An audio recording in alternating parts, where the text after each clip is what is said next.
Something remarkable has been unfolding on the global stage, and many people are only now beginning to understand how significant it really is. While political headlines have been dominated by tariffs, trade threats, and unpredictable rhetoric coming out of Washington, another story has quietly been taking shape across the Indo-Pacific. Canada's Prime Minister Mark Carney has just completed a diplomatic tour that many analysts now describe as one of the most strategic moves by a Canadian leader in years. Traveling across India, Australia, and Japan, Carney met with key world leaders, signed important agreements, and opened doors to new economic partnerships. But this trip was about far more than diplomacy. It was about something bigger. It was about Canada showing the world that its future will not be defined by dependence, but by global opportunity. For weeks now, international observers have been watching this moment unfold. Mark Carney's journey across India, Australia, and Japan has quickly become one of the most talked about diplomatic tours in recent memory. The trip brought Canada directly into conversations with some of the most influential economies in the Indo-Pacific region. Meetings with senior officials, economic forums, and bilateral negotiations all pointed toward one clear goal: expanding Canada's global partnerships and strengthening its position in an increasingly competitive international economy. Political analysts and diplomats have been quick to point out that this tour represents more than routine diplomacy. Many believe it offers a blueprint for how a country like Canada can navigate one of the most volatile geopolitical periods the world has seen in decades. What makes the contrast even more striking is the global environment in which this tour took place. At a time when Donald Trump has been reshaping international trade relationships with aggressive tariffs, political pressure, and unpredictable policy shifts, Mark Carney has chosen a very different path. Instead of confrontation, his approach has centered on cooperation. Instead of narrowing relationships, he has been actively expanding them. Across the Indo-Pacific, Carney focused on strengthening alliances, deepening economic cooperation, and ensuring that Canada has access to a wider network of global partners. And the outcome of that strategy is becoming increasingly clear.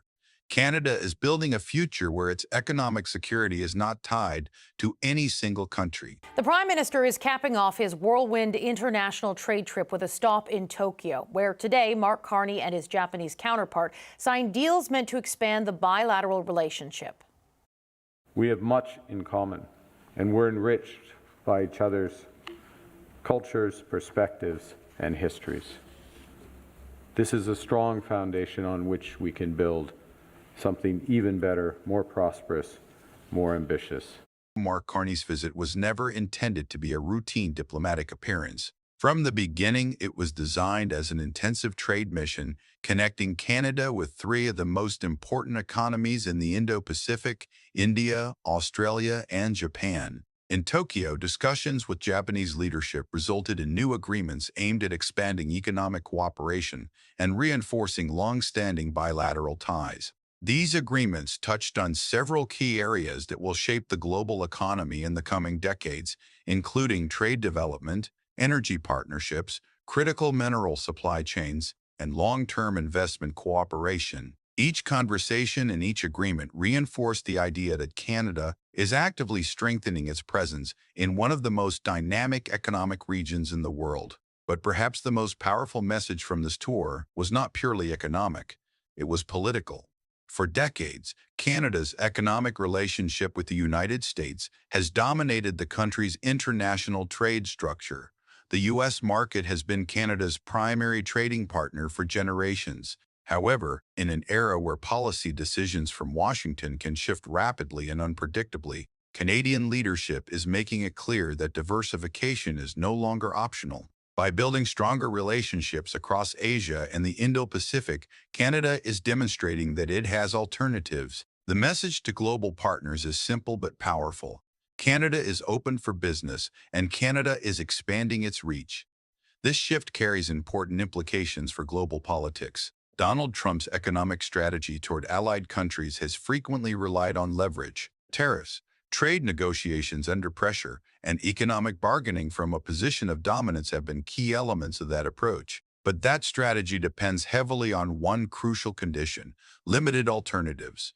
When a country relies heavily on a single trading partner, that partner holds significant influence. However, when new markets emerge and new partnerships develop, that influence begins to weaken. By strengthening relationships with major economies like India, Australia, and Japan, Canada is gradually reducing the ability of any one country to dictate terms. That reality has not gone unnoticed in Washington. Every trade agreement signed abroad, every investment partnership formed, and every supply chain collaboration developed during this tour represents another step toward economic diversification. As markets expand and supply networks grow, economic pressure becomes far less effective as a political tool. For policymakers observing these developments, the implications are significant. Canada is not withdrawing from global trade relationships. Instead, it is broadening them in ways that increase resilience and independence. What do you make of the Prime Minister's overall trip? Even though it was sort of focused on so many different things, or so many different news events took place while this was happening that no one was planning for. What do you make of the Prime Minister's mission, and do you think it was successful? Well, it looks like he's walking the walk, right? Like we've all been talking about all the stuff the announcements he's been making, the Davos speech, but he has to get out there and actually make these deals and get these things going. And if products start shipping and if we are diversifying our trade outside of the U.S., it's going to be a success. Now, these are announcements that are happening this week. How long do they before they start being implemented, and how long before Canadians start feeling it? But it looks like he's doing the job he's been elected to do. Greg, what do you make of it? Yeah, I mean, it's very interesting. India, that massive amounts of investment, two ways. Australia, really interesting things around critical minerals. It kind of, if you look at India, it seems to be the most concrete. There is stuff on the table. Australia was more around announcing partnerships, more in terms of Japan around meetings, and it's automotive, it's agriculture. I think that's all really, really good. Another important theme emerging from this diplomatic mission is the growing perception of Mark Carney as a leader capable of navigating a challenging relationship with Donald Trump. During the election campaign, Carney repeatedly emphasized that his international background and global financial experience would allow him to represent Canada with credibility on the world stage. At the time, those arguments were part of a political debate. Now, many analysts believe this tour demonstrates exactly what he meant. Observers have pointed out that many Canadian voters supported Carney because they believed he possessed the expertise necessary to guide the country through a period of global uncertainty. The reception he received across India, Australia, and Japan appears to reinforce that belief. Meetings with international leaders were marked by cooperation, constructive dialogue, and a shared interest in long-term partnerships. In a period when global politics can often feel unpredictable, many countries are seeking partners they view as stable, credible, and reliable. Canada's diplomatic engagement across the Indo-Pacific suggests that it is increasingly being seen as exactly that kind of partner. We heard throughout the election that Mark Carney was going to be the man who could stand up to Donald Trump, the man who had the relationships internationally, who was best placed to kind of elevate Canada to be a little bit more serious and to reestablish our position on the world stage. I think if you're looking at where he's traveling, I think if you're looking at some of the announcements coming out of that, I think you're saying, he's doing a good job. He's the person who he seems to have kind of positioned himself to people. I think, to your point, the domestic challenges, the cost of living stuff, I don't think that has caught up to him yet, because people are still giving him a lot of leeway. People are still giving him a lot of opportunity to see the buck follow the announcement that he's saying. But I think the longer it takes for people to see a real impact in their life, and the more they hear the Prime Minister talk about industry and reinforcing our economy and on the world stage, I think the more people are going to start asking themselves, okay, but what about me? How is this making my life better?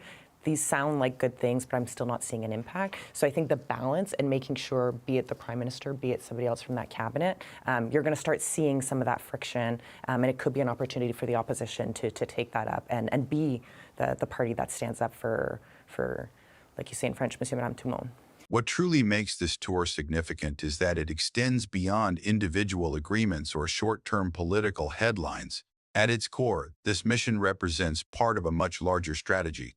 Across India, Australia, and Japan, Mark Carney focused on sectors where Canada holds enormous strategic importance in the global economy: energy development, critical minerals, advanced technologies, agriculture, and automotive manufacturing were all central to the discussions. These industries are not simply traditional areas of trade. They are sectors that will shape the structure of the global economy for decades to come. Canada's natural resources, technological expertise, and industrial capacity position it as a key player in these emerging supply chains. By building partnerships around these sectors, Canada is placing itself at the center of economic networks that will define future global production and innovation. In international politics, this kind of positioning creates something incredibly valuable: leverage. The more partners a country has, the less vulnerable it becomes to pressure from any single source. Economic resilience comes from diversification, and diversification strengthens national independence. When you step back and look at the entire tour, the broader message becomes unmistakably clear. Mark Carney has completed a diplomatic mission that could reshape Canada's role within the global economy. Relationships with India had been strengthened. Partnerships with Australia have been deepened. Agreements with Japan have reinforced long-standing economic cooperation. Each step contributes to a strategy designed to expand Canada's global opportunities and reduce its vulnerability to external pressure. At a time when global politics is becoming increasingly unstable and unpredictable, Canada is choosing a path defined by cooperation, diversification, and strategic alliances. For Donald Trump, this shift represents a serious challenge.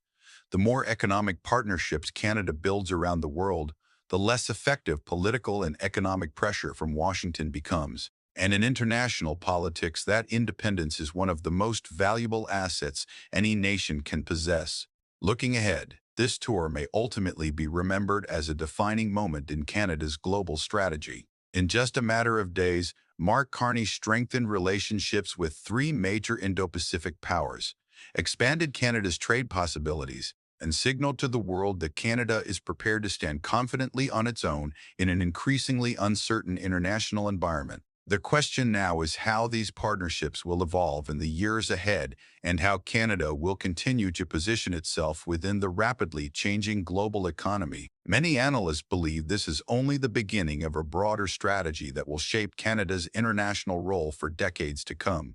So now the conversation turns to you. Do you believe Mark Carney's global tour has successfully strengthened Canada's position in the face of pressure from Donald Trump? Or do you think the real test of this strategy is still waiting in the future? Share your thoughts and perspectives below.